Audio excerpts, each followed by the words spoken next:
নমস্কার বন্ধুরা, আমার চ্যানেলে আপনাদের সবাইকে স্বাগত জানাই।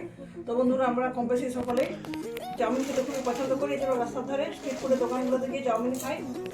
তো বন্ধুরা, শীতকালীন সবজি আমাদের সকলের বাড়িতে আছে, বাজার থেকে নিয়ে এসে সকলে বাড়িতে রাখি, কারো বাড়িতে চাষও হয়। তো শীতকালীন সবজি দিয়ে আমি খুব সুন্দর একটা চাউমিন বানানোর রেসিপি আপনাদের সাথে শেয়ার করছি। আপনারা সাথে থেকে পাশে থেকে প্রথম থেকে শেষ পর্যন্ত ধৈর্য ধরে আমার ভিডিওটি দেখতে থাকুন।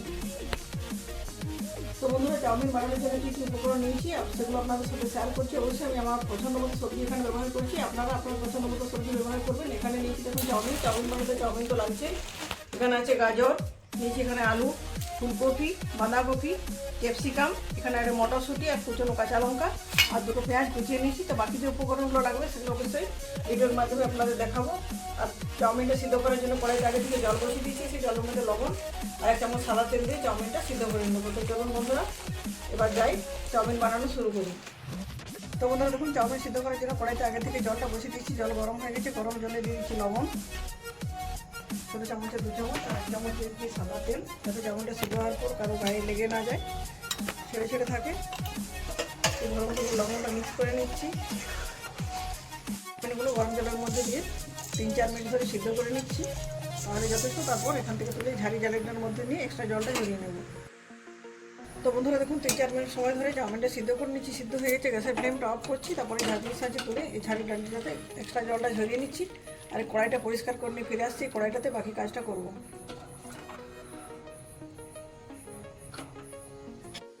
তো বন্ধুরা, কড়াইটা ধুয়ে আবারও বসিয়ে দিয়েছি। কড়াই গরম হয়েছে, গরম কড়াই দিয়ে দিচ্ছি সাদা তেল। খুব বেশি তেল দেওয়ার প্রয়োজন নেই, 1 চামচে 2 চামচের মতো তেলটা দিচ্ছি। তেলটা গরম হয়ে যায়, গরম তেলে সবজিগুলো ভাজবো। যেহেতু ফুলকপি আলুটা একটু ভাজতে সময় লাগে, এই দুটো সবজি আগে ভেজে নেব। তেলটা গরম হয়েছে, গরম তেলে দিয়ে দিচ্ছি কেটে রাখা আলু আর ফুলকপি। এগুলো লবণ দিয়ে হালকা করে ভেজে নিচ্ছি। এগুলো ভাজা হয়ে গেলে বাকি সবজিগুলো পরপর অ্যাড করবেন। তো বন্ধুরা দেখুন, 2-3 মিনিট ধরে সবজিগুলো ভেজে নিচ্ছি। সবজিটা সিদ্ধ হয়ে গেছে। বাকি যে সবজিগুলো আছে গাজর, ক্যাপসিকাম, বাঁধাকপি, এগুলো দিয়ে দিচ্ছি। এগুলো 2-2.5 মিনিট সময় ধরে তো তেলের মধ্যে ভেজে নিচ্ছি। তাহলে সিদ্ধ হয়ে গেলে লবণ দিয়ে আগে 1 চামচ দিয়েছি, এখন আর লবণ দিচ্ছি না। টেস্ট লবণের পরে এটা কিছুটা ভাজা করে তারপর মটরশুঁটি আর পেঁয়াজটা আমি এখানে অ্যাড করছি। এগুলো ফিরে আসছি 2.5 মিনিট পর। তো বন্ধুরা দেখুন, 2.5 মিনিট সমাজের মধ্যে সমস্ত সবজিগুলো সিদ্ধ হয়ে গেছে। ক্যাপসিকামটা খুব বেশি সিদ্ধ হওয়ার প্রয়োজন নেই, অনেকটা কাঁচা খাওয়া যায়, ভাজাটাও তাই। এরপর দিয়ে দিচ্ছি কুচনো পেঁয়াজ আর দিচ্ছি মটরশুঁটি আর কুচনো কাঁচা লঙ্কা। একটু লবণ টেস্ট দিচ্ছি, লবণটা একটু কম আছে। ভালোভাবে তারপর মিক্স করে নিচ্ছি। নাড়াচাড়া দিতে বলতে মটরশুঁটি পেঁয়াজ যখন গরম হয় সেদ্ধ হয়ে যাবে। তো বন্ধুরা দেখুন, মটরশুঁটি পেঁয়াজগুলো কালার চেঞ্জ হয়ে গেছে। এরপর সেদ্ধ করে জল ঝরিয়ে রাখা চাউমিনটা দিয়ে দিচ্ছি এখানে। প্রথমে একটু নাড়াচাড়া করে মিক্স করে নিচ্ছি।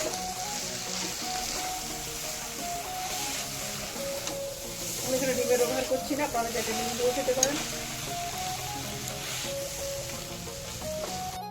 তো বন্ধুরা দেখুন, এখানে 2 চামচ টমেটো সস দিচ্ছি। একটা মশলা আমি বাড়িতে বানিয়েছি, মশলাটা দিচ্ছি, এটা আমার সিক্রেট মশলা। আর দিয়ে দিচ্ছি 1 চামচ সয়া সস। সবটা খুব ভালো মতো করে মিক্স করে নিচ্ছি।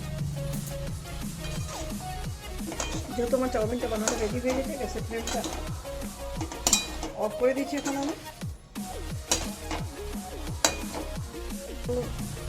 তো বন্ধুরা দেখুন, সসটা দেওয়ার পর সসটা খুব ভালো মতো মিক্স করে নিচ্ছি চাউমিনের মধ্যে। তারপর লো টু মিডিয়াম হিটে আরও 2-3 মিনিটের মতো এটা রান্না করে নিচ্ছি। আমার চাউমিন পুরোপুরি রেডি হয়ে গেছে।